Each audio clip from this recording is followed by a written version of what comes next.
Police protection ഇവിടെ ഉള്ളത്. Police protection ഉള്ളതുകൊണ്ട് പുറത്തുനിന്നുള്ള ഭീഷണി നേരിട്ട് വരുന്നില്ല. അല്ലെങ്കിൽ ഇവിടെ നേരത്തെ വരുമായിരുന്നു, ആൾക്കാർ നേരിട്ട് വന്ന് ഭീഷണിപ്പെടുത്തുമായിരുന്നു. ഇപ്പം എന്താണെങ്കിലും അതില്ല, പോലീസ് പ്രൊട്ടക്ഷൻ ഉള്ളതുകൊണ്ട്.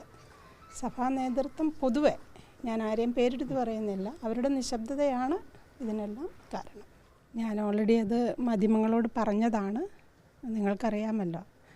അപ്പോൾ ഈ ഞങ്ങൾക്ക് കാർഡ് നൽകിയ GR അനിൽ മന്ത്രിക്കും സർക്കാരിനും എൻ്റെ നന്ദി അറിയിക്കുന്നു. കാർഡ് കൊടുത്ത് വിട്ടതിൽ സന്തോഷം. ഞാൻ ഒരു പബ്ലിക് സ്പെഷ്യൽ പ്രോസിക്യൂട്ടറെയാണ് ഞാൻ കൂടുതലായി ആവശ്യപ്പെടുന്നത്. അതും സർക്കാർ നിരസിക്കില്ലെന്ന് ഞാൻ കരുതുന്നു. നിങ്ങൾ ഓരോ മാധ്യമങ്ങളോടും ഞാൻ നന്ദി പറയുന്നു. ഈ അഭിമുഖം വന്നതിന് പിന്നാലെ ഇത്തരത്തിലുള്ള ഓരോരോ ചെറിയ സഹായങ്ങളായിട്ട് വരികയാണ്. പിന്നീട് അങ്ങോട്ടേക്ക് സ്പെഷ്യൽ പ്രോസിക്യൂട്ടറെ നിയമിക്കുന്ന അടക്കമുള്ള കാര്യങ്ങളിൽ എന്തെങ്കിലും ഉറപ്പ് സർക്കാരിൻ്റെ ഭാഗത്തുനിന്ന് ഉണ്ടായോ?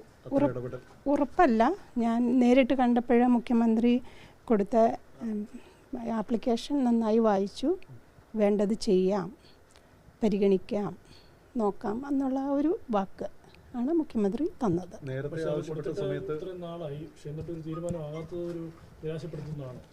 അത് സമയം എടുക്കുമായിരിക്കാം, ഞാൻ കുറച്ചുകൂടി വെയിറ്റ് ചെയ്യും. എന്താണ് ഒരു പ്രതീക്ഷ? എന്താണ് കോടതി നിയമപരമായിട്ട് മുന്നോട്ട് പോകാനാണോ? അത് മരിക്കോളം മുന്നോട്ട് തന്നെ പോകുമല്ലോ.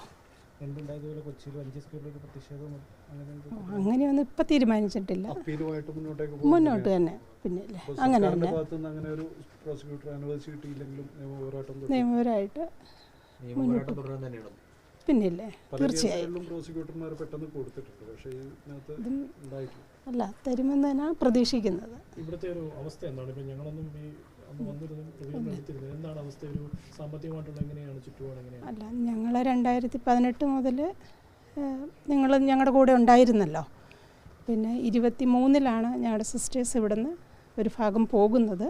പിന്നീടാണ് ഞങ്ങളുടെ ചിലവിനുള്ളത് നിർത്തിക്കളഞ്ഞതൊക്കെ. അതിന് ഞങ്ങളുടെ അന്ന് തൊട്ട് ഞങ്ങൾ ഹെൽപ്പ് ചെയ്യുന്ന കുറച്ച് സുഹൃത്തുക്കളുണ്ട്, ഫാമിലി മെമ്പേഴ്സുണ്ട്. അങ്ങനെ ഞങ്ങൾ മുന്നോട്ട് പോകുന്ന ഒരു സാഹചര്യം വന്നപ്പോഴാണ് ഇതെനിക്ക് പുറത്ത് പറയേണ്ട വന്നത്. അല്ലെങ്കിൽ ഞാനിപ്പോഴും പുറത്ത് പറയില്ലായിരുന്നു, സാഹചര്യത്തിൽ പറയേണ്ട വന്നതാണ്. എന്തെങ്കിലും ഭീഷണി അത്തരത്തിലൊക്കെ പിന്നീട് ഇങ്ങനെ പുറത്ത് പറഞ്ഞതിന് ശേഷം അങ്ങനെ എന്തെങ്കിലും പ്രശ്നങ്ങളുണ്ടായി? അങ്ങനെ നേരിട്ടൊന്നും ഉണ്ടായിട്ടില്ല. മാധ്യമങ്ങളിലും ഈ ഫേസ്ബുക്കിലൊക്കെ എഴുതുന്നുണ്ട്, അതൊന്നും കുഴപ്പമില്ല, അതൊക്കെ അതിജീവിക്കും.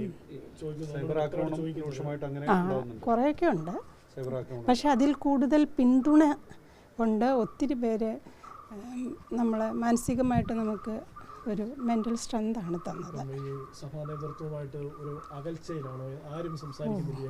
ഇല്ല, അങ്ങനെ പറയരുത്. സഭാ നേതൃത്വത്തിന് ഇതിൻ്റെ അകത്തേക്ക് കൊണ്ടുവരണ്ട.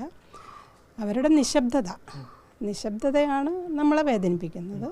അതെ എനിക്ക് പറയാനുള്ളതിനെക്കുറിച്ച്.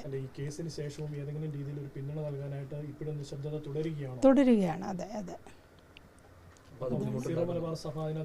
നമ്മളിപ്പോൾ അത് ഫേസ് ചെയ്ത് വന്നതുകൊണ്ട്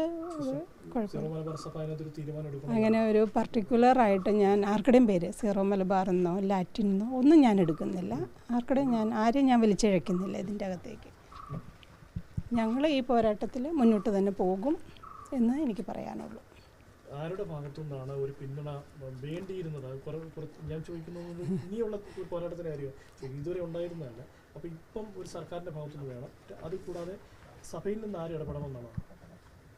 സഭാ നേതൃത്വം, അത്രേ ഞാൻ പറയുന്നുള്ളൂ. സർക്കാരിൻ്റെ ഭാഗത്തുനിന്നുണ്ട്, അതുകൊണ്ടാലോ അവർ ഈ കാർഡ് തന്നത്. പോലീസ് പ്രൊട്ടക്ഷൻ ഇവിടെ ഉള്ളത്. പോലീസ് പ്രൊട്ടക്ഷൻ ഉള്ളത് കൊണ്ട് പുറത്തുനിന്നുള്ള ഭീഷണി നേരിട്ട് വരുന്നില്ല. അല്ലെങ്കിൽ ഇവിടെ നേരത്തെ വരുമായിരുന്നു, ആൾക്കാർ നേരിട്ട് വന്ന് ഭീഷണിപ്പെടുത്തുമായിരുന്നു. ഇപ്പം എന്താണെങ്കിലും അതില്ല, പോലീസ് പ്രൊട്ടക്ഷൻ ഉള്ളത് കൊണ്ട്.